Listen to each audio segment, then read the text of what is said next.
जब लग गुरु मिले न साचा, तब लग गुरु करो 10 पांचा। क्या गुरु बदल सकते हैं? क्या गुरु बदलने से पाप लगता है?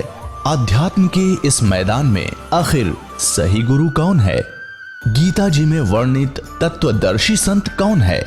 इन सभी प्रश्नों के उत्तर जानने के लिए अवश्य सुनिए जगत गुरु तत्वदर्शी संत रामपाल जी महाराज के मंगल प्रवचन। सतगुरुदेव की जय। बंदी छोड़ कबीर परमेश्वर जी की जय। बंदी छोड़ गरीबदास जी महाराज जी की जय। स्वामी रामदेवानंद जी गुरु महाराज जी की जय हो।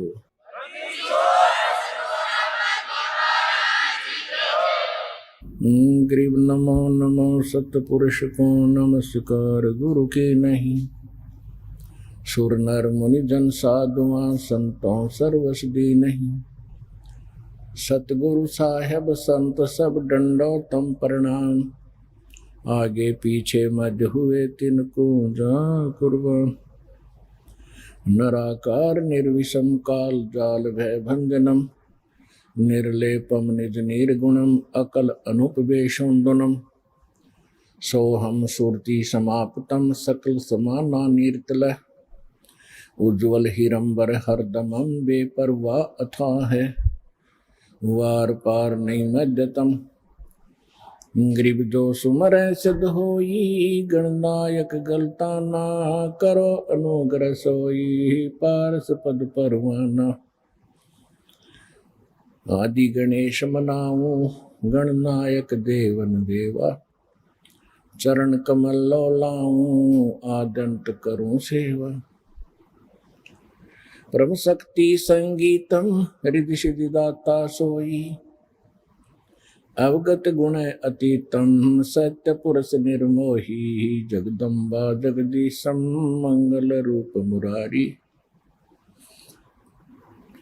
तन मन अर्पों शीसम भक्ति मुक्ति भंडारी। सुर नर मुनि जन ध्यावे ब्रह्मा विष्णु महेशा।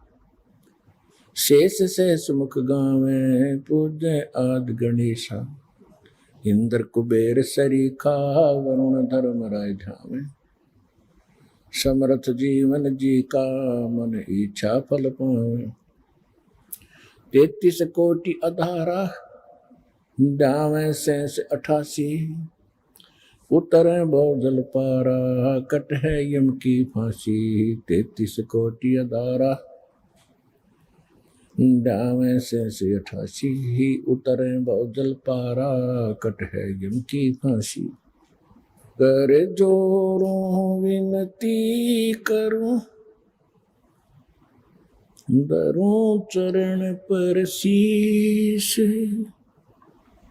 गुरु जी राम देवानंद जी महाराज ने दियो नाम बख्शीश।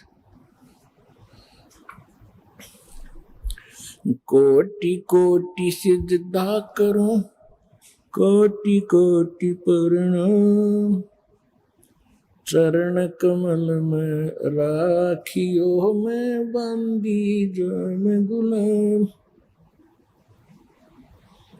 कुत्ता हूँ गुरुदेव का रामपाल दास का नाम। गले प्रेम की जेवड़ी जाखें चो वहाँ जाऊं। तो करो तो हो बाबलो। दूर दूर करो तो जाऊं।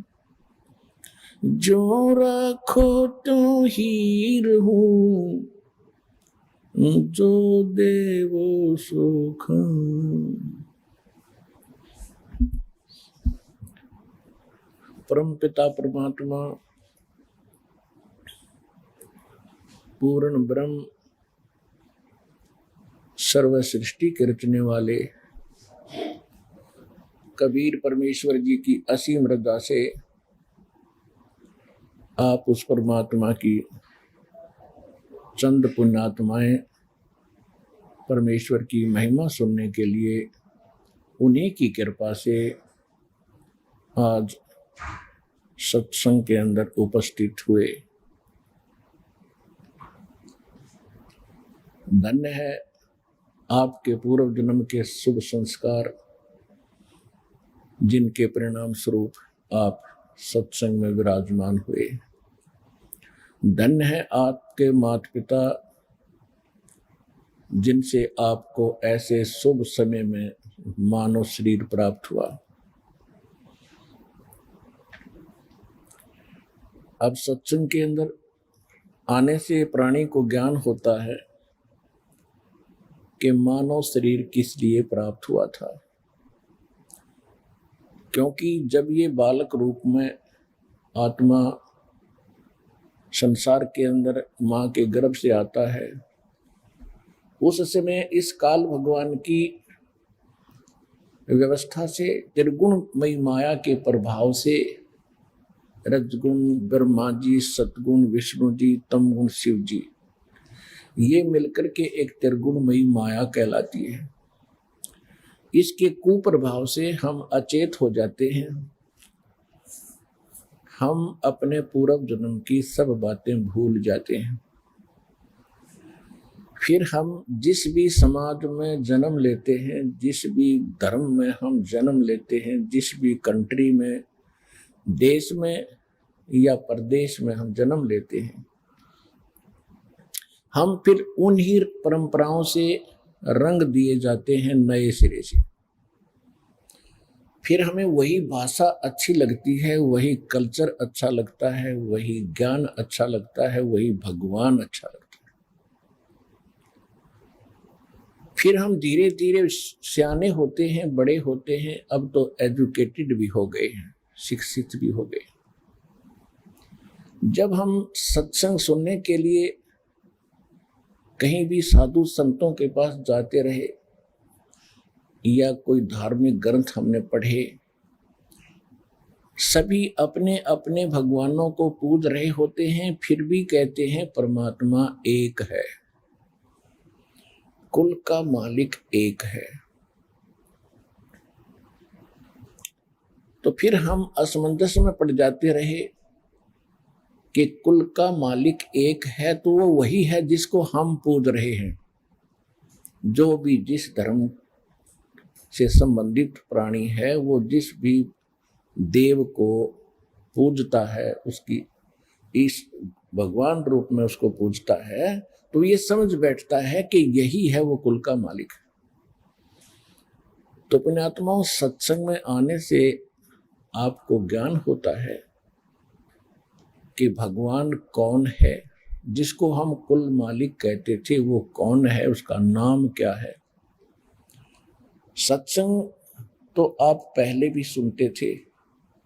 आजकल परमात्मा ने विशेष रजा बख्श रखी है, एक ये टीवी चैनल बना रखे हैं और इसके ऊपर दुनिया भर के संतों के सत्संग भी चला रखे हैं। सत्संग आप पहले भी सुनते थे, लेकिन कोई निर्णय आपके समक्ष नहीं था कि हु इज कंप्लीट गॉड। कोई किसी इष्ट की पूजा कर रहा था, फिर भी कहता था परमात्मा कोई अन्य है, वो निराकार है, केवल प्रकाश दिखाई देता। और अंत में परमात्मा की उपलब्धि यही होती है कि उसमें जाके भक्त आत्मा परमात्मा में उस प्रकाश के अंदर समा जाती है, उसी का रूप हो जाती है, अलग से अस्तित्व नहीं रहता। ये सत्संग नहीं था, ये बकवाद थी, ये अध्यात्म ज्ञानहीन पुरुषों के बनाए हुए लोक वेद दंत कथाएं थी। सत्संग अगर सुनने को मिल जाता तो ये ज्ञान होता जो दास आज आपको भगवान कबीर जी का दिया हुआ सुना रहा है। सबको यही ज्ञान होता यदि सत्संग प्राप्त हो जाता, तो कोई भी बुद्धिमान व्यक्ति इस ज्ञान को सुनता है, धैर्य से प्रमाण देखता है, उसके पश्चात उसकी आंखें फटी रह जाती हैं, दिमाग चकरा जाता है कि आज तक हमने जो सुना वो क्या बकवास थी। और उससे पहले आपको उसी की आस थी कि वही हमें पार करेगा, यही भगवान है, यही फाइनल ज्ञान है। विश्व में सत्संग नहीं है। सतलोक आश्रम बरवाला, जिला हिसार, हरियाणा को छोड़कर इस दास के अतिरिक्त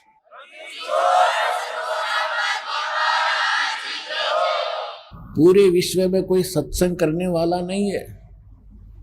लोकवेद, दंत कथा, केवल अपनी मन घड़त कहानियां बनाकर दुनिया को रिझाने वाले इस संत पद को प्राप्त वो नकली डुप्लीकेट संत हैं, जिनके पास न कोई ज्ञान है न कोई भक्ति का समाधान है। सत्संग परमात्मा ही कर सकता है, क्योंकि सत्संग उसको कहते हैं जो केवल सत्य पर आधारित हो, और सत्य भगवान के बिना कोई बता नहीं सकता। ब्रह्मा विष्णु महेश जी को हम सुप्रीम माना करते थे। इनकी अब जीवनी पढ़ने से पता लगा पुराणों से कि ये जन्म मृत्यु के अंदर हैं, इनकी जन्म मृत्यु होती है।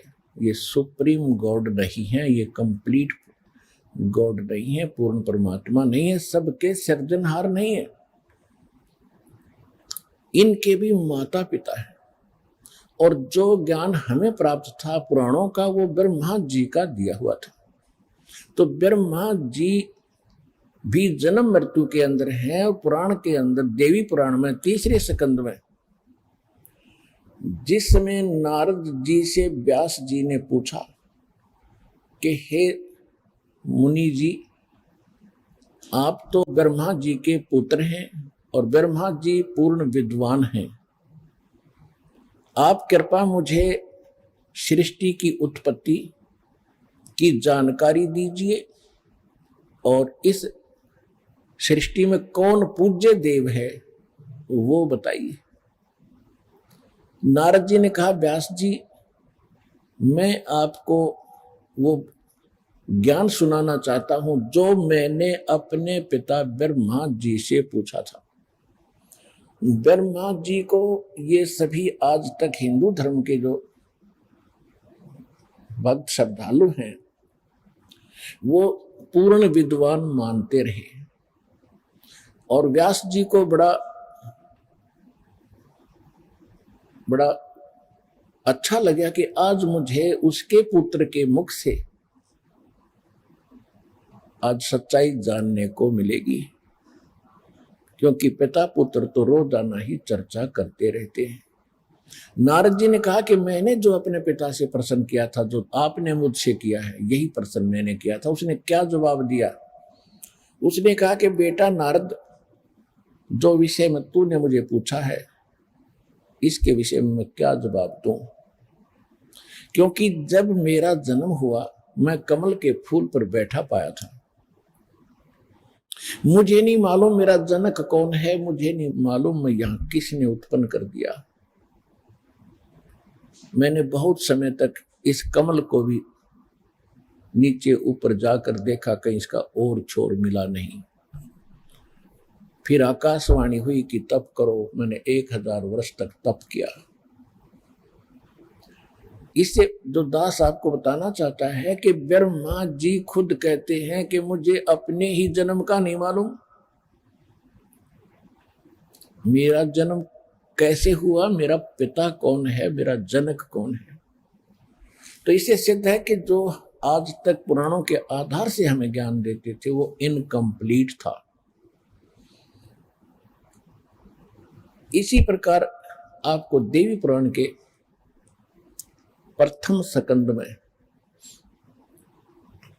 गीता प्रेस गोरखपुर से प्रकाशित सचित्र मोटा टाइप श्री देवी पुराण पृष्ठ नंबर 28-29 पर प्रथम स्कंद में ब्रह्मा जी से व्यास जी ने पूछा, और ब्रह्मा जी बताते हैं एक बार नारद और व्यास जी की फिर गोष्ठी हो रही थी, तो व्यास जी ने यही प्रश्न किया था नारद जी से कि इस संसार में कौन पूज्य है।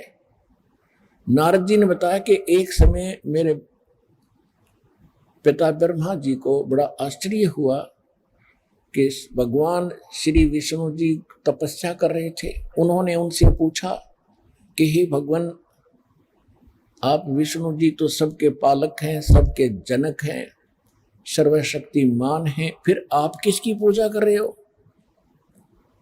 विष्णु जी कहते हैं कि मैं दुर्गा जी की पूजा करता हूं, देवी शक्ति की पूजा करता हूं, और मेरे ज्ञान में, मेरे स्पिरिचुअल नॉलेज, जितना मुझे अध्यात्म ज्ञान है, मेरे ज्ञान में, मेरी बुद्धि के अनुसार दुर्गा जी से ऊपर कोई देवता नहीं है, कोई भगवान नहीं है।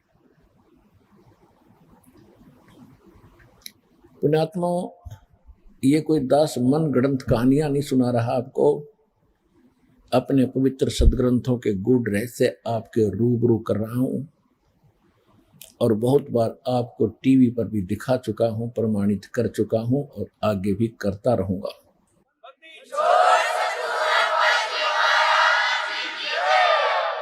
क्योंकि ये एक ऐसा स्कूल है, विद्यालय है, जिसमें प्रथम कक्षा के बच्चे भी आते हैं, जिन्होंने आज ही उपदेश दीक्षा ली है, प्रवेश पाया है। किसी ने 2 वर्ष हो गए हैं, किसी ने 6 महीने हुए हैं, किसी ने 10 वर्ष हो गए हैं, लेकिन सत्संग की आवश्यकता सभी को होती है। जैसे सुबह खाना खाते हैं, बूढ़े भी खाते हैं, जवान भी खाते हैं, बालक भी खाते हैं, और शाम को भी भूख लगती है तो वो स्वस्थ हैं। अन्यथा कोई रोगग्रस्त हो चुके हैं जो सुबह खाने के बाद शाम को भूख नहीं लगती। रोटी वही होती है, सब्जी में फेर बदल थोड़ा बहुत हो सकता है। इसी प्रकार सत्संग वचन वही होते हैं, ये आत्मा की खुराक है, आहार है, और ये बच्चों को भी आवश्यकता है। बच्चे में जिन्होंने आज जन्म लिया है, आज दीक्षा ली है, और जवान जो जिन सतनाम सार नाम मिल गया, और बूढ़े कौन, जिनको सार नाम प्राप्त हो चुका है, उनको अंतिम स्टेज पर पहुंच चुके हैं, और जवान जिनको सतनाम प्राप्त हो गया है। तो इन सभी को आखिरी सांस तक इस सत्संग की आवश्यकता होती है। तो कहने का भाव ये है दास का कि फिर विष्णु जी कहते मैं दुर्गा जी से ऊपर कोई भगवान के बारे में जानता ही नहीं, ये सुप्रीम पावर है, सबकी मालिक है, सबकी जनक है। देवी पुराण में ही 7वें स्कंद में, इसी गीता प्रेस गोरखपुर से प्रकाशित सचित्र मोटा टाइप, देवी पुराण के 562 पृष्ठ पर 7वें स्कंद में हिमालय राजा को ज्ञान देते समय दुर्गा जी क्या कहती है? दुर्गा जी कहती है कि राजन, अब तुझे ब्रह्म की जानकारी देती हूं, यही सुप्रीम पावर है, यही सबका मालिक है, यही सबको पूज्य है, इसका ओम नाम है। ओम नाम का जाप करो, ओम नाम के जाप से आप ब्रह्म को प्राप्त कर जाओगे। वो ब्रह्म लोक में रहता है। अब इससे श्री दुर्गा जी के ज्ञान का भी आपको पता लग गया कि वो क्या ज्ञान बांट रही है मानव समाज को, और इससे आपको विष्णु जी के ज्ञान के सत्र का पता लग गया कि वो कहते हैं दुर्गा जी से ऊपर कोई भगवान नहीं। दुर्गा जी कहती मेरी पूजा भी त्याग के और उस एकमात्र उस ब्रह्म की पूजा करो, उसका ओम नाम है।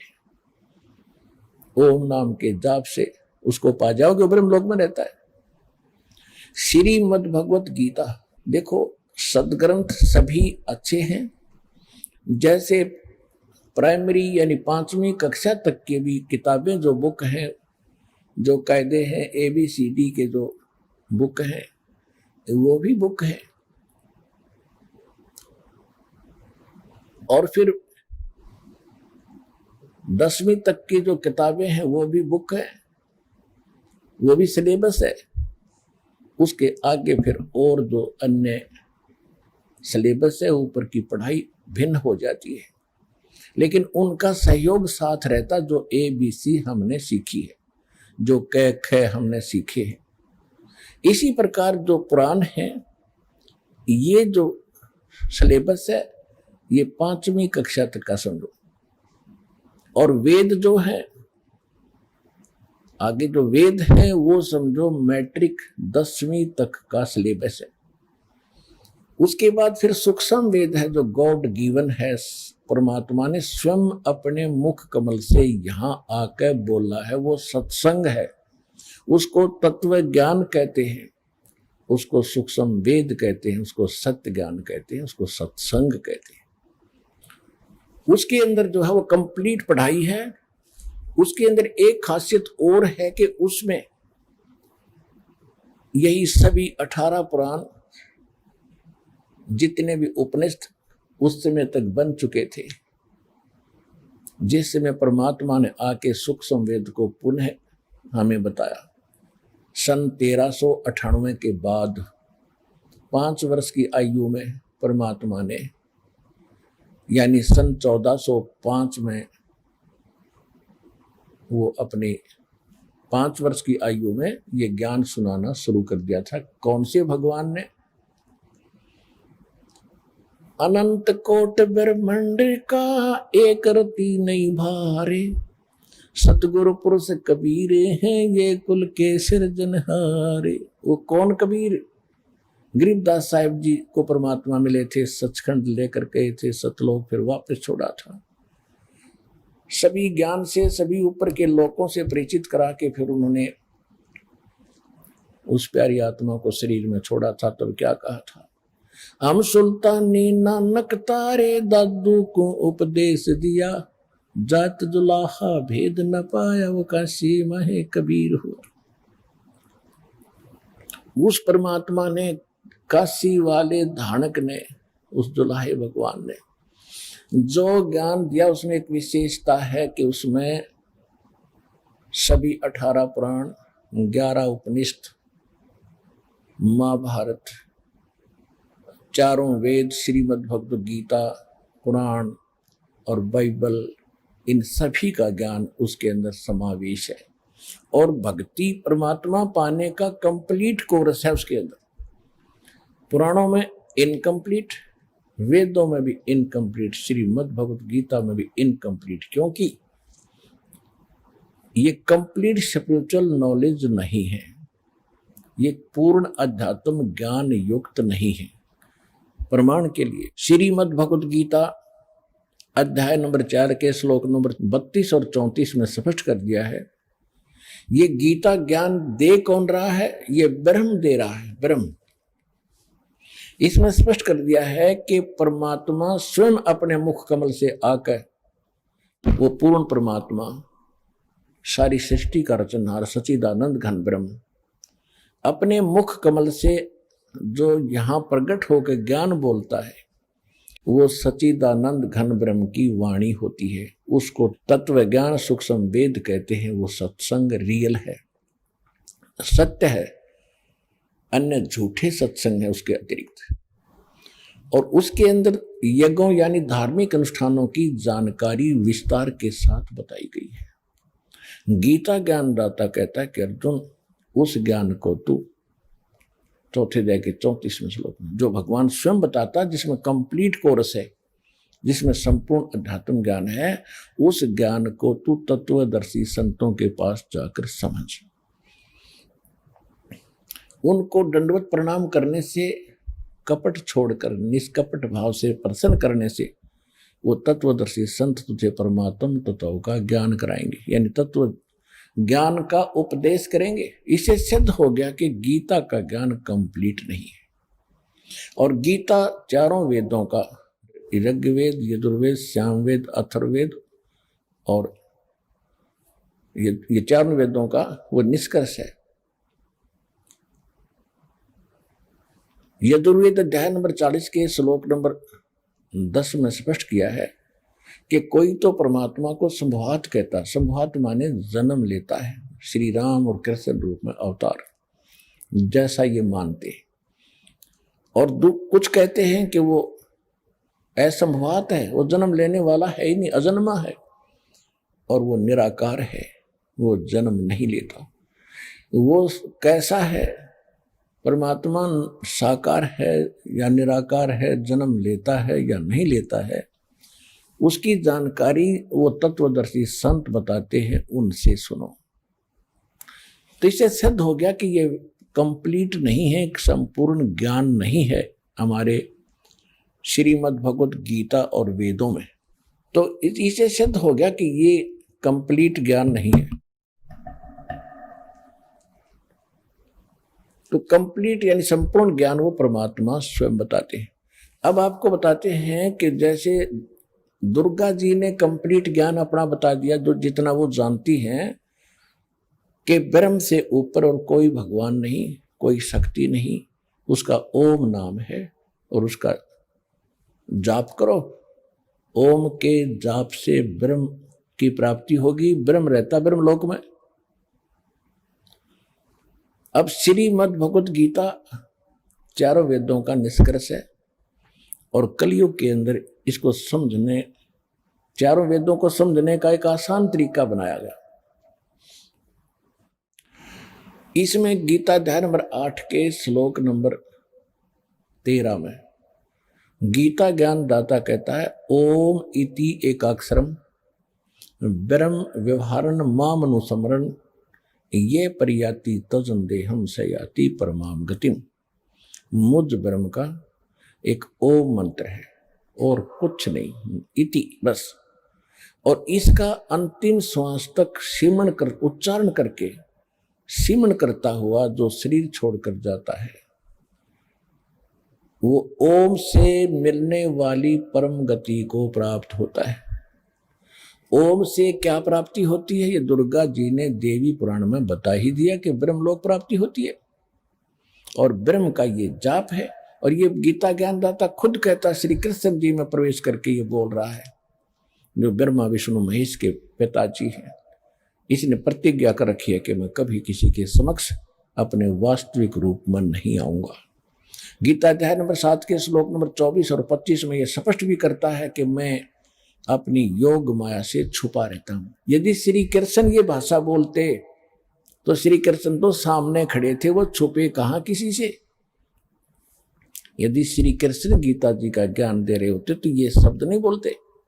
वो कहता, मैं अब देख बाहर निकला हूं, तेरे अंदर से प्रवेश करके बाहर आया हूं और ये मेरा वास्तविक रूप है और मैं कृष्ण नहीं हूं। मुझे अव्यक्त को ये व्यक्तिम आपनम मननते अबुधा, बेबुद्धि के लोग, ये मंद बुद्धि के व्यक्ति मुझ अव्यक्त को, मैं कभी किसी के सामने नहीं आता, छुपा रहता हूं। मुझे व्यक्ति मान रहे होंगे कृष्ण रूप में, मैं कृष्ण नहीं हूं, मैं तो अपनी योग माया से छुपा रहता हूं। ये मेरा अटल अनुत्तम नियम है। अटल माने सदा रहने वाला, अनुत्तम माने घटिया। क्योंकि जब एक सारी सृष्टि का यहाँ का मालिक माना जाता है, ब्रह्मा विष्णु महेश का पिता है, वो पिता आज पुत्रों को भी ज्ञान नहीं, मेरा पिता कौन है, कैसा है, तो वो व्यक्ति कैसा हो सकता जो अपने बच्चों से भी छुप कर रह रहा है। उसमें कोई दोष है, वो कोई निकम्मा आदमी है। अपनी उस इंसल्ट से डरने का कारण अपने बच्चों को भी मुंह नहीं दिखाता। वो मुंह दिखाने लायक नहीं रहा वो व्यक्ति जो ऐसे बोलता है। तो इसने ऐसी ही गलती कर रखी है और ऐसी कर ही रहा है। ये 1 लाख रोज मानव शरीरधारियों जीवों को खाता है। यहाँ हाहाकार मचती है, किसी का बेटा मर गया, किसी की बेटी मर गई, किसी का पति मर गया, किसी की पत्नी मर गई, किसी की माँ, किसी का बाप। तो ऐसा व्यक्ति सामने कैसे आएगा? तो ये खुद कहता है, मैं अपनी योग माया से छुपा रहता हूं, ये मेरी अटल प्रतिज्ञा है। तो इससे सिद्ध हो गया कि ये गीता ज्ञानदाता श्री कृष्ण में प्रवेश करके बोल रहा है कि मुझ ब्रह्म का ओम इति एकाक्षरम ब्रह्म व्यवहारन माम अनुसमरण। ब्रह्म माम यानी माम ब्रह्म, मुझ ब्रह्म का एक ओम मंत्र है और इसका सिमरण करता हुआ, उच्चारण करके सिमरण करता हुआ, और जो शरीर छोड़कर जाता है अंतिम सांस तक इसका सिमरण करता, तो ब्रह्म, इस ओम से मिलने वाली जो ब्रह्म गति है उसको प्राप्त होता है। ओम से कौन सी गति प्राप्त होती है आपको बता ही दिया, ब्रह्मलोक प्राप्ति होती है। अब श्रीमद् भगवद गीता अध्याय नंबर 8 के श्लोक नंबर 16 में यह भी स्पष्ट कर दिया है कि ब्रह्मलोक में गए हुए प्राणी भी पुनरावृत्ति के अंदर हैं अर्जुन। वैसे इस श्लोक का अनुवादकों ने गलत कर रखा है। इन्होंने ये लिख दिया कि मुझे प्राप्त होकर के किसी का जन्म नहीं होता। नहीं, इसका अर्थ ये है कि ब्रह्मलोक में गए हुए प्राणी भी पुनरावृत्ति यानी पुनर्जन्म मृत्यु के अंदर हैं अर्जुन। और जो ये नहीं जानता कि ओम के जाप वाला ब्रह्मलोक में गया, ब्रह्मलोक में गए हुए भी जन्म मृत्यु में रहते हैं, वो मुझे प्राप्त होकर भी पुनर्जन्म है अर्जुन। मुझे प्राप्त होकर भी उनका पुनर्जन्म है अर्जुन। इसका यथार्थ अनुवाद ये है। उन्होंने गलत कर रखा है। यदि उनकी माने, एक गलत अनुवादकों की, ये झूठे अनुवाद कर रखे, इनको ज्ञान नहीं था। यदि इनकी बात को बड़ा करें कि गीता ज्ञानदाता ये कह रहा है कि मुझे प्राप्त होकर किसी का जन्म मृत्यु नहीं होता, ये गीता अध्याय नंबर 2 के श्लोक नंबर 12 में, गीता अध्याय नंबर 4 के श्लोक नंबर 5 में और 9 में, गीता अध्याय नंबर 10 के श्लोक नंबर 2 में ये स्वयं स्वीकार करता है कि अर्जुन तेरे और मेरे बहुत जन्म हो चुके हैं, तू नहीं जानता, मैं जानता हूं। हम पहले भी जन्मे थे, आगे भी जन्मेंगे, केवल वर्तमान में ही नहीं है। और ये भी स्पष्ट करता है 10वें अध्याय के दूसरे श्लोक में कि मेरी उत्पत्ति को ये देवता और ऋषि नहीं जानते, क्योंकि इनको उत्पन्न करने वाला मैं हूं। क्योंकि ब्रह्मा विष्णु महेश ये 33 करोड़ देवता, 88,000 ऋषि, जो ये सभी इस काल भगवान ब्रह्म के उत्पत्ति है। दुर्गा इसकी पत्नी है ब्रह्म की, और ब्रह्मा विष्णु महेश इसके प्रथम 3 पुत्र हैं। प्रथम ब्रह्मा, सेकंड विष्णु और थर्ड शिव। इसके बाद फिर ये उत्पत्ति इनसे हुई है, कुछ दुर्गा के वचन से हुई है। तो इस प्रकार ये काल की सृष्टि प्रारंभ हुई है। आज का जो प्रसंग है ये क्या हो गया सिद्ध कि ब्रह्म कहता है कि मैं भी जन्म और मृत्यु के अंदर हूं, मैं भी कंप्लीट स्पिरिचुअल नॉलेज नहीं रखता हूं, संपूर्ण अध्यात्म ज्ञान मुझे नहीं है। चौथे अध्याय के 34वें श्लोक में इसने कह दिया कि उसको तत्वदर्शी संतों के पास जाकर पूछो और वो बताएंगे। तो इससे सिद्ध हो गया कि सत्संग केवल पूर्ण परमात्मा ही करते हैं। उन्होंने आज से 600 वर्ष पहले इस कलयुग में आके सत्संग किया था।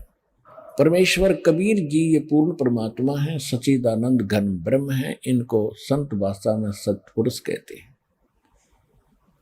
श्रीमद् भगवत गीता के अंदर इसको परम अक्षर ब्रह्म कहा है। गीता अध्याय नंबर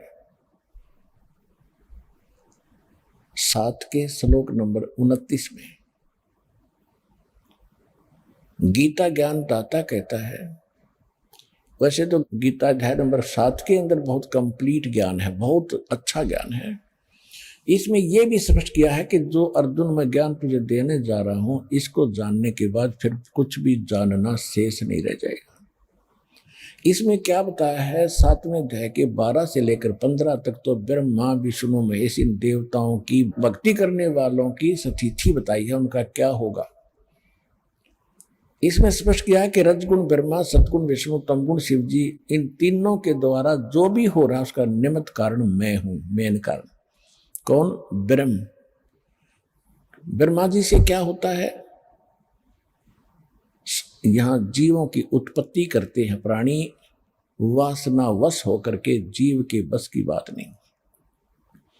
जैसे किसी ने शराब पी रखी है तो उसको चक्कर आना, गिर जाना, लड़खड़ा कर चलना, तुतला कर बोलना उसके बस की बात नहीं, उसके उस नशा है। इसी प्रकार इस ब्रह्मा जी से निकल रहे रजगुण के प्रभाव से सभी प्राणी युवा होते ही इनके ऊपर ये प्रभाव अपने आप ऑटोमेटिकली इफेक्ट करता है, जीव के बस की नहीं रहती। तो जिस कारण से संतानों उत्पत्ति सभी प्राणी करते हैं, तो इससे क्या हो रहा है? जीवों की उत्पत्ति, मनुष्यों की उत्पत्ति जिनको ये खाता है। और विष्णु जी के सतोगुण से क्या है कि यह सतिथि एक दूसरे में मोह ममता प्यार और संपत्ति में मोह, माता पिता में ममता, बच्चों के अंदर प्रेम, पति पत्नी का, भाई बहन का प्यार, तो ये एक ऐसा जकड़ दिया जीव के बस का नहीं, इससे इधर उधर टस से मस हो जाए।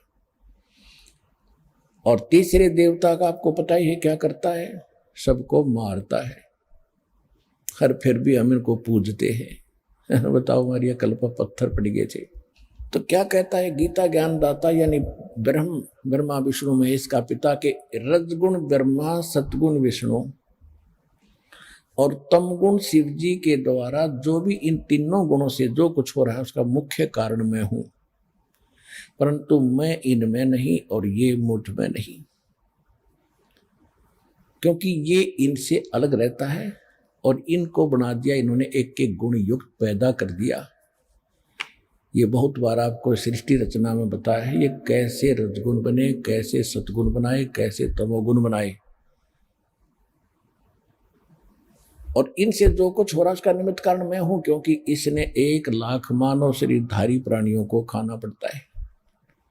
ये ऊपर का कवर यहां रह जाता है। सारे जीवन में जैसे भी ये सब शराब पीता है, तम्बाकू पीता है, तम्बाकू खाता है और चटपटे आहार करता है, उसकी वासना सूक्ष्म शरीर के अंदर लिप्त होती रहती है कुछ अंश।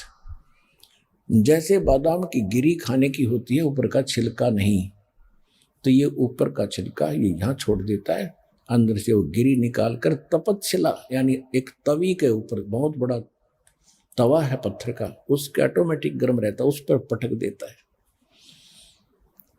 और उससे फिर चटक मरते नहीं जीव उबालता है और उनसे निकाल कर गंध को फिर ये आहार करता है, आनंद लेता है। और यहाँ हाहाकार मची होती है, किसी का बेटा मर गया, किसी की बेटी मर गई, किसी का परिवार मर गया। हम ऐसे कसाई के लोक में रह रहे हैं, परमात्मा ने आकर हमें बताया है। अब जो प्रसंग चल रहा है उसी पर आते हैं। अब तीनों गुणों के द्वारा जो हो रहा है ये ब्रह्मा विष्णु महेश के द्वारा ये हो रहा है, जो इन्हीं ब्रह्मा विष्णु महेश तीनों गुणों के पुजारी हैं, ब्रह्मा विष्णु महेश के, वो राक्षस स्वभाव को धारण किए हुए मनुष्यों में नीच दूषित कर्म करने वाले मूर्ख, ये ब्रह्म कहता ये मेरी भक्ति भी ना करते, यानी ब्रह्म की साधना भी नहीं करते, ये तो आन उपासना तक ही सीमित है। ये है गीता ध्यान बरसात के श्लोक नंबर 1 से लेकर 15 तक का निष्कर्ष। वैसे तो 12 से 15 का है, लेकिन 1 से 2, 3, 4 में इसने सब स्पष्ट बता दिया है कि अब जो मैं ज्ञान तुझे आज दे रहा हूं 7वें अध्याय में, इसको जानने के बाद फिर कुछ भी जानना शेष नहीं रहेगा अर्जुन। इसमें यह भी स्पष्ट कर दिया कि बलवानों का बल और बुद्धिमानों की बुद्धि मैं ही हूं। 7वें अध्याय के 6, 7, 8, 9 श्लोक में जब चाहे इनका रिमोट ऑन कर देता हूं, जब चाहे इनकी बुद्धि बंद कर देता हूं। जैसे उदाहरण के लिए जब सीता जी का अपहरण कर लिया रावण ने, रामचंद्र जी को पता नहीं मेरी पत्नी ने कौन उठा ले गया, और त्रिलोकी नाथ को आवे। उधर से जब पार्वती जी ने देखा आसमान से शिव जी के साथ बैठे कि हे भगवान ये आदमी क्यों रो रहा, डकरा डकरा के वृक्षों से लिपट लिपट के,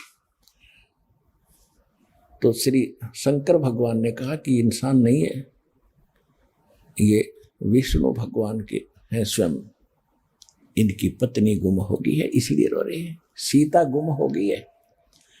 तो पार्वती को शंका हुई कि भगवान और रोए क्यों? तो पार्वती जी ने कहा कि मैं परीक्षा लूंगी, सीता रूप धारूंगी, इसके सामने जाऊंगी, अगर मुझे पहचान लेंगे कि मैं पार्वती हूं, सीता नहीं हूं, तो मैं भगवान मान लूंगी, आपकी बात को मैं सत्य मानूंगी। तो भगवान शिव ने कहा कि ऐसी गलती मत कर देना, यदि तूने सीता रूप बना लिया तो मेरे लिए पत्नी रूप में स्वीकार्य नहीं रहेगी, क्योंकि वो मेरे बड़े भाई की पत्नी है और बड़े भाई की पत्नी माँ के तुल्य होती है, तो मेरी माँ बन जाएगी। उस समय तो पार्वती जी ने कहा कि ठीक है जी, मैं ऐसा नहीं करूंगी। जब भी आंख में चौनी देकर भगवान शिव जी इधर उधर गए, सीता रूप बनाया, श्री राम के सामने खड़ी होगी। अब वहां काल ने उस अपने पुत्र विष्णु की बुद्धि ऑन कर दी राम की, और कहा कि हे दक्ष की बेटी माया, आप यहाँ किस लिए आई? भगवान शिव कहाँ रह गए, कहाँ छोड़े आई? तो बड़ी शर्मिंदा हुई पार्वती जी और कहा, सचमुच भगवान शंकर आपको ठीक ही प्रणाम कर रहे थे, क्योंकि भगवान शिव ने जो ऊपर से प्रणाम किया तो पार्वती देख रही थी कि ये, क्योंकि पार्वती जी तो उसी को भगवान मान रही थी। हमारी यही स्थिति है, हम जिसकी पूजा करते हैं हम उसी को भगवान मान बैठे, उसके ऊपर मानते ही नहीं। तो पार्वती जी को यह भ्रम था कि महादेव जी के ऊपर कोई परमात्मा हो ही नहीं सकता, ये किसको प्रणाम कर रहे हैं? इस शंका का उसने समाधान करने के लिए ये ड्रामा कराया था। तो श्री रामचंद्र जी ने जब तो पहचान लिया कि तुम तो दक्ष की बेटी हो, भगवान शिव को कहाँ छोड़ आई? अपनी पत्नी का पता नहीं उसने कौन उठा ले गया, उसको खोजते पर रहे जैसे किसी की गाय गुम हो जाया करे, कोई तो पूर्व में गया खोजने, कोई पश्चिम में, हनुमान जी को पता लग गया, तो संदेशा ले आई जब आप सीता पाई। तो इससे सिद्ध हो गया कि कहता कि बुद्धिमानों की बुद्धि मेरे हाथ में है, मेरे कंट्रोल में है, जब चाहे इनको ऑफ कर दूं, जब चाहे ऑन कर दूं। और जिस समय महाभारत का युद्ध इसने करवाया, अर्जुन मना करता था मैं लड़ूंगा नहीं, भीख मांग कर खा लूंगा, भगवान ये पाप नहीं करना चाहते, ऐसे राज के आग लगे। लेकिन उस समय काल श्री कृष्ण में प्रवेश करके उसको इतना डरा धमका दिया, ऐसा भयंकर रूप दिखा दिया, ज्ञान का बहाना करके इधर उधर की अटपट करके उसने नाश करवा ही दिया। और उसने अर्जुन के अंदर प्रवेश करके उसने ना जाने कितने मार डाले, उसमें ताकत दे दी। और जिसमें श्री कृष्ण जी का पूरा कुल नाश हो गया था, दुर्वासा जी के श्राप से 56 करोड़ यादव आपस में कट कर मर गए थे, कोई शेष नहीं बचा था। श्री कृष्ण जी को एक शिकारी ने विषाक्त तीर से मार दिया था। उसमें अर्जुन वहां की औरतों को लेकर इंद्रप्रस्थ आ रहा था। उसके पास वही धनुष था जिसको महाभारत में प्रयोग किया करता था, एक का मारा था 20 में से निकल जाता था, वही धनुष की उसके पास था।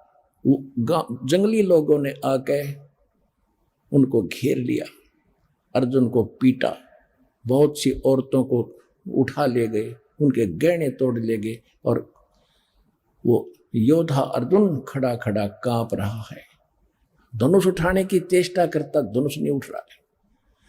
तो बाद में रोता है कि इस कृष्ण जी ने हमारे साथ धोखा ही धोखा किया। जब मुझसे युद्ध करवाना था तब तो मुझे बल दे दिया, मैंने लाखों लोगों का कत्लेआम कर दिया इस तीर के साथ, इसी धनुष के द्वारा, और आज ये मेरे से उठ नहीं रहा, इसने मेरी सारी शक्ति छीन ली। ये बड़ा छलिया और कपटी आदमी था, ये नेक व्यक्ति नहीं था। तो यहां परमात्मा कहते तुमने इस बीमारी की जड़ का नहीं पता। श्री कृष्ण बुरा नहीं था, श्री कृष्ण छलिया नहीं था। छलिया तो यो काल है जो गुप्त रहकर सारे काम करता है। तो गीता अध्याय नंबर 7 के अंदर जो इसने वचन किया है कि इसके जानने के बाद कुछ भी जानना शेष नहीं रहेगा, उस कंसेप्ट को क्लियर कर रहा दास आज को आपको। और आपको ये बताना चाहते हैं कि सत्संग इस विश्व में आपको किसी ने सुनाया नहीं, क्योंकि भगवान के बिना सत्संग कोई कर ही नहीं सकता।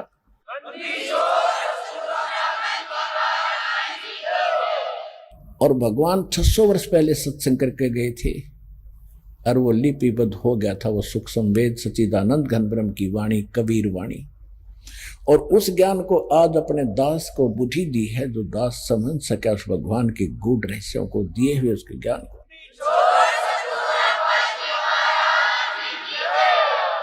ये नकली कबीर पंथी लगभग 20 करोड़ होंगे, 20 से भी ज्यादा होंगे, और किसी को कै ख का पता नहीं परमात्मा के अध्यात्म मार्ग का। कबीर जी की वाणी क्या कहना चाहती है, इन्हीं को आधार लेते हैं, और कोई उनके पास यथार्थ ज्ञान नहीं, न भक्ति और समाधान है, न कोई पूजा की विधि उनकी परमात्मा के अनुकूल है।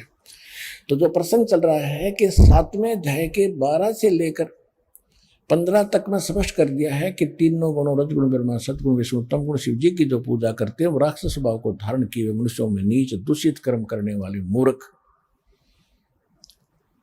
मेरी भक्ति भी ना करते, तो इससे सिद्ध हो गया कि ब्रह्मा विष्णु महेश की भी पूजा नहीं करनी चाहिए, लेकिन अनादरणीय नहीं है। देखो ये है जो ज्ञान है गीता का, दास ने कहा कि इनकम्प्लीट है, सूक्ष्म वेद है वो कंप्लीट है, संपूर्ण है। उसके आधार से इसमें तो कह दिया कि पूजा नहीं करनी चाहिए, उनके मूर्ख हैं लोग, लेकिन पूजा अलग चीज होती है और एक साधना सत्कार अलग वस्तु होती है। आगे प्रसंग और चल जाएगा, अब यहाँ इसको स्टॉप करके आगे चलते हैं। फिर ये कहता है 7वें अध्याय के ही 16 से लेकर 18 तक 3 मंत्रों में कि मेरी पूजा 4 प्रकार के करते हैं, यानी ब्रह्म साधना 4 प्रकार के करते हैं। अर्थार्थी, आर्थ, जिज्ञासु और ज्ञानी। अर्थार्थी जो धन लाभ के लिए वेद मंत्रों से अनुष्ठान करते हैं, वो किसी अन्य जंत्र मंत्र या अन्य किसी और वाणी का सहयोग नहीं लेते, जैसे जय गणेश देवा इस तरह की वार्ता नहीं करते। वो केवल वेद मंत्रों से अपना अनुष्ठान करते हैं जैसा उनको ज्ञान है। वो केवल अर्थ लाभ के लिए ही करते हैं, लेकिन करते हैं वो ब्रह्म, मुझे ही आधार बनाकर ब्रह्म के ही पूजा मानते हैं। वो हम ब्रह्म साधना करें, जो वेदों अनुसार साधना ब्रह्म तक की सीमित है। दूसरे उसने बताया कि आर्थ कोई संकट निवारण के लिए वेद मंत्रों का ही अनुष्ठान करते हैं। तीसरे बताए जिज्ञासु जो घर से निकलते हैं परमात्मा पाने के लिए, जैसे उनको संत ऋषि मार्गदर्शक मिल गए उन्होंने वो ज्ञान ग्रहण कर लिया, उद्देश्य मूल भूल गए कि तुम करना क्या चाहते थे। वो वक्ता बनकर जनता को फिर गुरु पद प्राप्त करके वही सुना सुनाया खिचड़ी ज्ञान बांटने लग जाते हैं, वो जिज्ञासु कहलाते हैं। और चौथे हैं ज्ञानी। ज्ञानी वो बताए हैं जिनको पता चला कि मनुष्य जीवन बार बार नहीं मिलेगा, मानुष जन्म दुर्लभ है ये मिलन बारंबार, जैसे तरवर से पुत्ता टूट गिरे वो बोर न लगता ढारे, मानुष जन्म पाए कर जो नहीं रटे हरि नामे, जैसे कुआं जल बिना फिर बनवाया क्या काम। अब इन बातों से प्रभावित होकर के जिनको ये दृढ़ता आ गई कि मनुष्य जीवन केवल परमात्मा प्राप्ति के लिए ही मिला है, इसका और दूसरा काम नहीं है। ठीक है, ये एक किराए का इंजन है, इसमें ईंधन डालेंगे तो ये काम करेगा। ईंधन के लिए हमने कमाई करनी पड़ेगी। पहले सतयुग के अंदर तो फल फ्रूट ये गेहूं चने बाजरे अपने आप उगे रहते थे, जैसे सामक उगा रहता है, तो उसमें मेहनत तो करनी थी, झाड़ के लाओ बनाओ कुटो पीटो बनाओ रोटी बनाओ, ऐसे करना तो पड़ता ही है। और अब तो हम केवल माया जोड़ने लग गए, रोटी सुविधा मिल गई तो बाकी और बकवादें शुरुआत कर दी। ये नहीं थी इस मनुष्य जीवन के, ये मनुष्य जीवन का इसका उद्देश्य नहीं है कि कोठी बंगले बनाकर जीवन नाश कर जाओ। पुराने इतिहास देखो, हमारे भारतवर्ष में ऋषि भी झोंपड़ियों में रहते थे, जो भगवान पाने के लिए घर से निकले थे। और हमारे दादे परदादे कच्चे मकान बनाकर झोपड़ियों में रहा करते थे और कितने शांत थे, सुख में जीवन जीते थे। और आज हम अफलातून बन गए, एजुकेटेड हो गए, पैंट पूंट टाइट हुई नीलाओ तो हमने इज्जत का नाश हो जाए, और चैन नहीं स्वप्न में भी, क्योंकि हम माया की आग में जल रहे हैं। और जहां माया है वहां शांति कभी नहीं हो सकती। इस माया के साथ हमने भगवान की एक विशेष भक्ति साथ करनी पड़ेगी, तब ये माया अपने इसका असर नहीं होगा आंच का, फिर ये हमारे अनुकूल चलेगी। अब जो प्रसंग है उसी पर आते, तो उनको ये ज्ञान हो जाता है कि मनुष्य जीवन केवल परमात्मा प्राप्ति के लिए ही बना है, और भक्ति किसकी करें? एक परमात्मा की भक्ति से मोक्ष होगा। देवी देवताओं की पूजा से कोई लाभ नहीं, इनको इष्ट रूप में पूजने से कोई लाभ नहीं। उन ज्ञानियों को ये पता चल जाता है, इसलिए वो आन उपासना अन्य देवताओं की पूजा नहीं करते अर्जुन, वो केवल मेरी भक्ति करते हैं, इसलिए वो मुझे अच्छे लगते हैं, उनको मैं अच्छा लगता हूं। अब 7वें अध्याय के 18वें श्लोक में गीता ज्ञानदाता कहता है कि अर्जुन, ये ज्ञानी आत्मा इन ज्ञानी आत्माओं ने अपने आप निष्कर्ष निकाल लिया वेदों को पढ़कर, क्योंकि इनको वेद समझ में आए नहीं। इनकी बुद्धि पर पत्थर पड़ गए। जो 40वें अध्याय के 10वें श्लोक में लिखा मंत्र में कि परमात्मा की विशेष जानकारी तो तत्वदर्शी संत बताते हैं, उनसे पूछो। और वेद में शाम वेद के 822 नंबर मंत्र में यह भी स्पष्ट किया हुआ है कि वो 3 मंत्र के जाप से भगवान की प्राप्ति होती है, और उसको तत्वदर्शी संत बताते हैं। यजुर्वेद अध्याय 40 के मंत्र 10 में स्पष्ट कर दिया। यजुर्वेद अध्याय नंबर 40 के मंत्र 15 में लिखा कि वायु अनिलम अथिदम वायु अनिलम अमृतम भस्मांतम शरीरम ओम कर्तु समर किल्बे समर और कर्तु समर। उसका अर्थ ये बनता है कि वायु अनिलम परमात्मा की भक्ति जो है सांस उश्वास के साथ होती है, और ओम नाम के जाप का सेवन करो। ओम नाम का जाप करो, काम करते करते करो, विशेष कसक के साथ करो। मनुष्य जीवन का मूल कर्तव्य जानकर ओम का जाप करो। उससे क्या होगा कि ओम नाम से मिलने वाला जितना अमृतव प्राप्त हो सकता है वो हो जाएगा। वो दुर्गा जी ने बताई दिया देवी पुराण में 7वें स्कंद के 562 पर 63 पृष्ठ पे 562 63 पृष्ठ पे कि ओम का जाप कर ब्रह्म की साधना है, वो ब्रह्मलोक में रहता है, ब्रह्मलोक में चले जाओगे।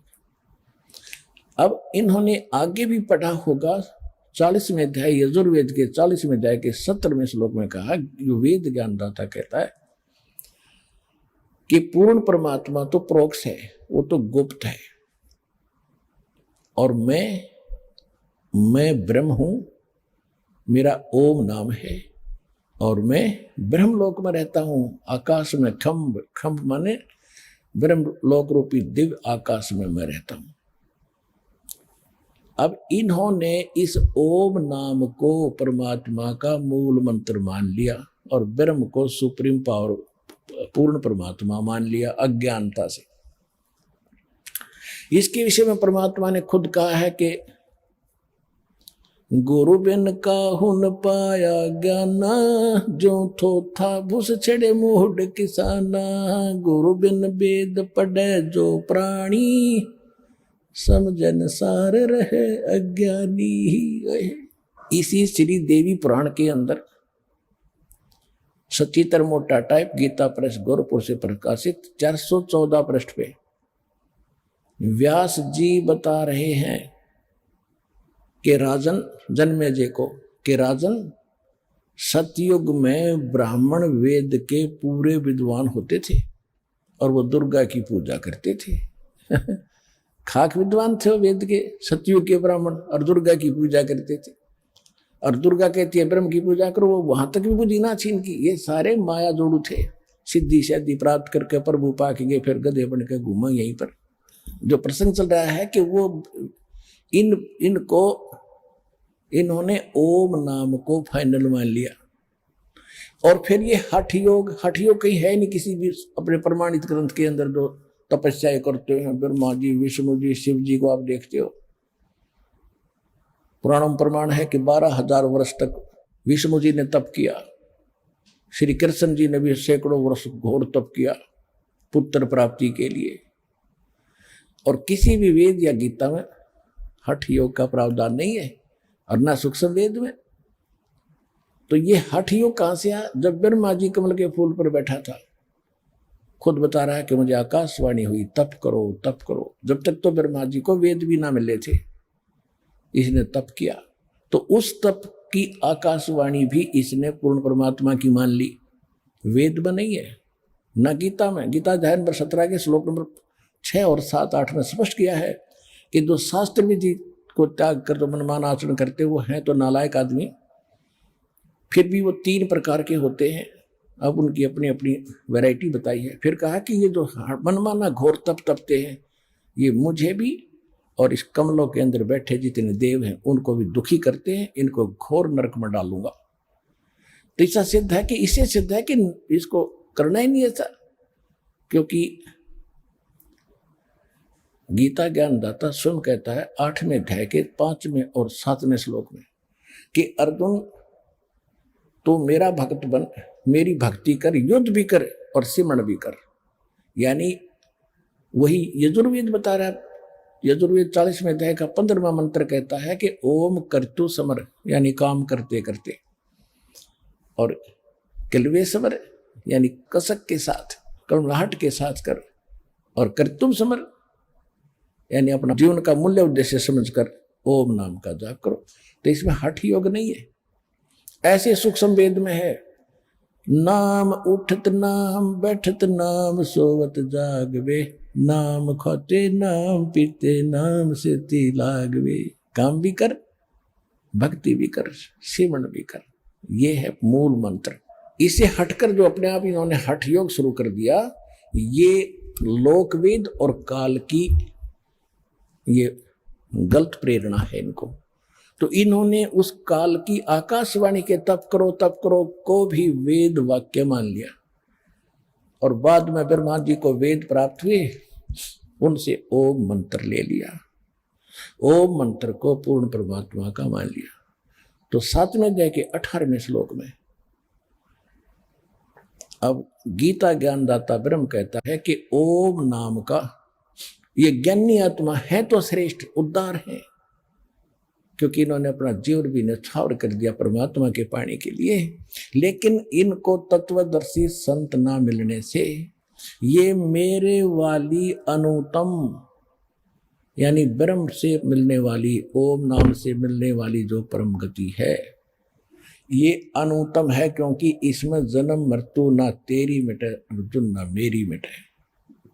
और जब तक जन्म मृत्यु समाप्त नहीं होगी तो सुख कहाँ हुआ, परम शांति कैसी हुई। जो 18वें अध्याय के 62वें श्लोक में कहा है और 15वें अध्याय के 4थे श्लोक में कहा है कि अर्जुन तू सर्वभाव से उस परमेश्वर की शरण में जा जो गीता ज्ञानदाता से कोई और है, ब्रह्म से अन्य है। उसकी कृपा से तू परम शांति को और सनातन परम धाम को प्राप्त होगा, उसी की कृपा से, उस परमेश्वर की कृपा से।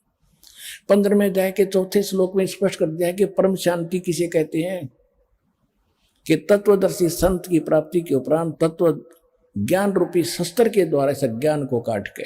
आइए अब हम उन श्रद्धालुओं के अनुभव जानते हैं जो जगत गुरु तत्वदर्शी संत रामपाल जी महाराज जी से दीक्षा प्राप्त कर चुके हैं तथा उनके द्वारा बताए गए भक्ति मार्ग पर चल रहे हैं। नमस्कार जी। नमस्कार सर। क्या नाम है जी आपका? मेरा नाम परमिला दासी है, रायपुर से आई छत्तीसगढ़ से। संत रामपाल जी महाराज से नाम दीक्षा आपने कब ली? 2013 अगस्त। संत रामपाल जी महाराज से नाम दीक्षा लेने से पहले आप क्या भक्ति साधनाएं करते थे? जी सर, दुर्गा के, शिव जी का और साईं बाबा का, ये सभी के करते थे, सब लोग करते वैसे। तो जो आप दुर्गा देवी, साईं बाबा और बाकी सब भक्ति करते थे, उनसे आपको क्या क्या लाभ हुए? लाभ तो कुछ नहीं होता था सर, और बीमारी घेर रखा था। मेरे लड़की 2 साल से दीपावली के समय भर्ती थे, और मेरे को सर 12 साल से सबसे पहली वाला बीमारी है, ठंड के बीमारी, सर्दी के, चाहे गर्मी हो या सर्दी हो, ये बीमारी 12 साल थी। उसके बाद मतलब कमर में दर्द 5 साल से थे कि गांठ हो जाती थी यहाँ पर, कि ऐसे झुकना उठना, वज़न उठाना, इतने बड़े वज़न उठाने से बहुत दर्द होते थे। वो बीमारी हो गया। और मेरे पति को 10-12 साल के बवासीर का बीमारी था, और उसका गैस्ट्रिक का बीमारी था। पूरा परिवार 5 है, 5 का बीमारी। और मेरे एक लड़का है विकलांग, उसका हाथ पैर पूरा 80% से मतलब ख़राब है। और मेरे लड़की के पैर मतलब बचपना में सिर में ऐसे लग गया था, तो उसमें भी बहुत दर्द है। तो हर साल ऐसे कहीं ना कहीं एक न एक हर साल दीपावली नहीं मनाते थे, बीमार रहते थे। और 2 साल से मेरे लड़की को हॉस्पिटल में भर्ती थे।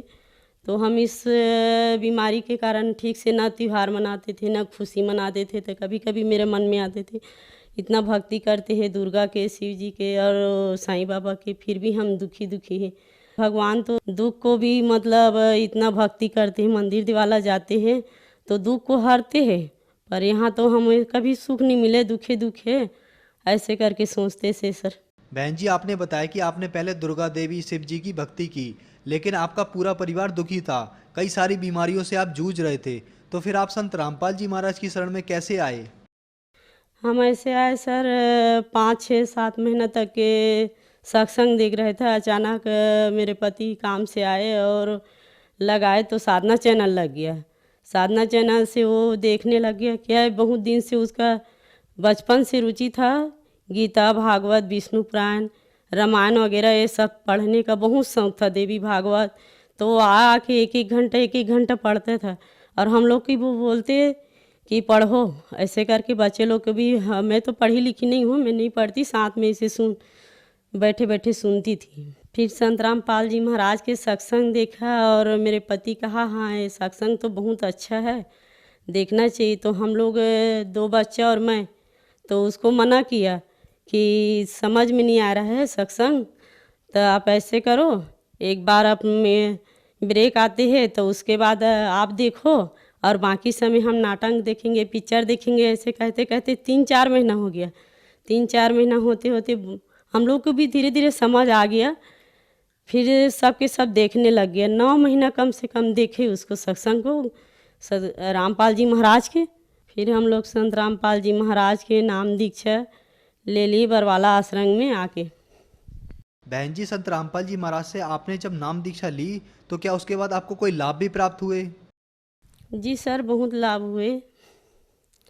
मेरे जो वो 12 साल की बीमारी है ना, वो मेरे को लाभ हुए। मैं इसी लेटी थी तो अचानक याद आ गया कि संत रामपाल जी महाराज जी भक्ति बताते हैं, वो भक्ति को करने से बीमारी टल जाते हैं। ऐसे करके याद आ गया। तो उस दिन मैं किसी को ना उठाया, ना बोला कि मेरे को रजाई ला के ओढ़ा दो या चादर कथरी ओढ़ा दो, ऐसे करके कुछ नहीं बोली।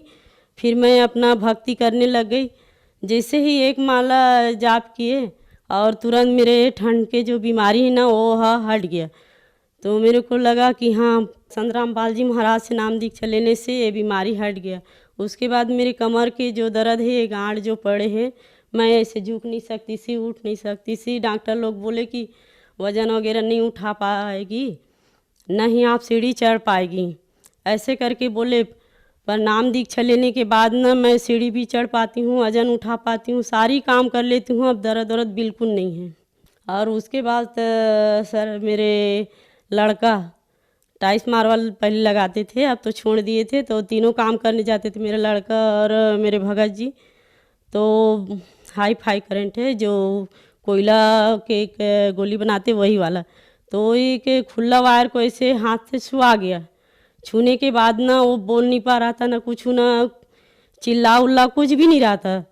तो मैं अचानक देख ली, तो मैं भी उसे छुड़ाने के लिए जाकर छुए तो मैं भी चिपक गई। यहाँ पर जले हुए था, ऐसे हाथ लगा तो मैं भी चिपक गया। तो मैं भी नहीं बोल पा रही थी।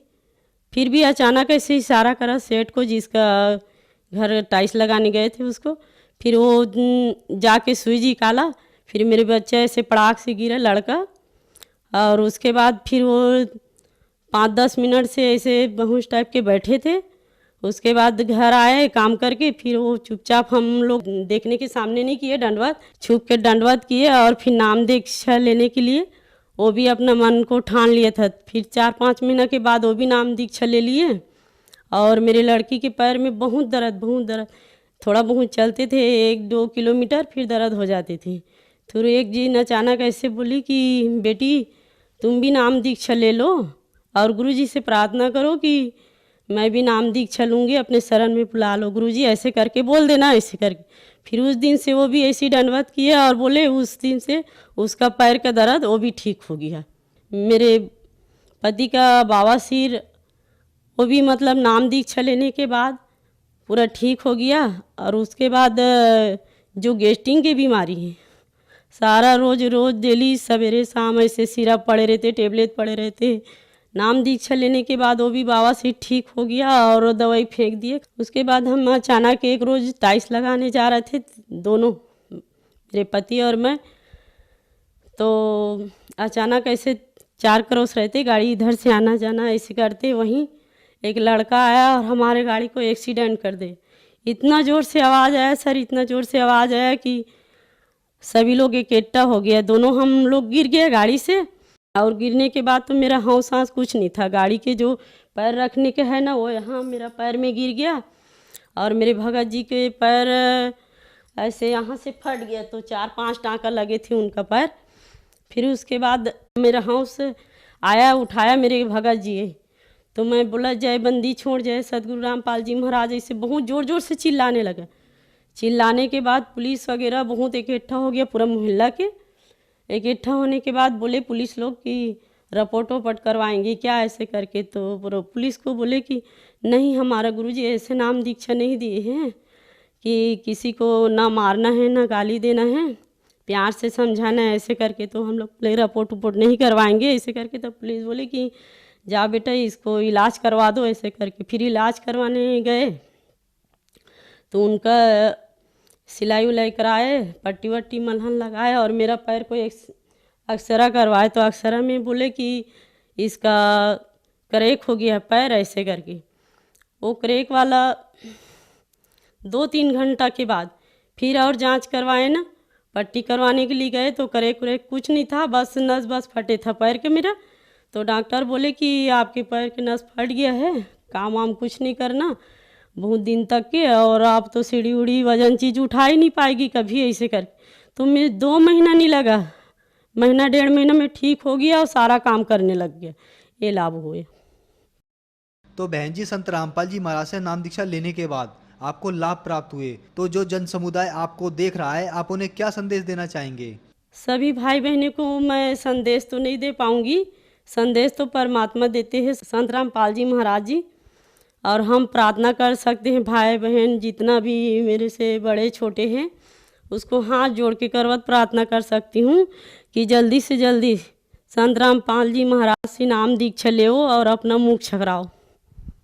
संत रामपाल जी महाराज से नाम दीक्षा कैसे लें? चैनल में सत्संग आते हैं, उसमें पीले पट्टी में नंबर लिखा हुआ है और जगह जगह नामदान केंद्र खुले हो, उससे नंबर से फ़ोन करके पूछ सकते हैं, पुस्तक मंगवा सकते हैं और पुस्तक पढ़ के नाम दीक्षा ले सकते हैं।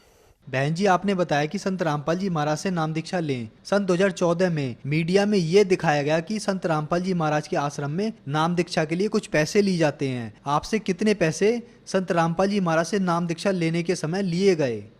ये तो सरासर झूठ है सर, न तो पैसा लेते हैं न किसी से मांगते हैं। हम तो 5 पैसा नहीं दिए, 5 पैसे फ्री में हमें खाना पीना बिस्तर सभी चीज़ मिले फ्री में। नाम दीक्षा के लिए ना पैसा लिए और ऊपर से हमें नाम दीक्षा देते, पुस्तक भी फ्री में मिलते हैं, एक जैसे सोने का एक जैसे खाने का, सभी को एक समान एक आदर करते हैं सदगुरु रामपाल जी महाराज। धन्यवाद जी। सस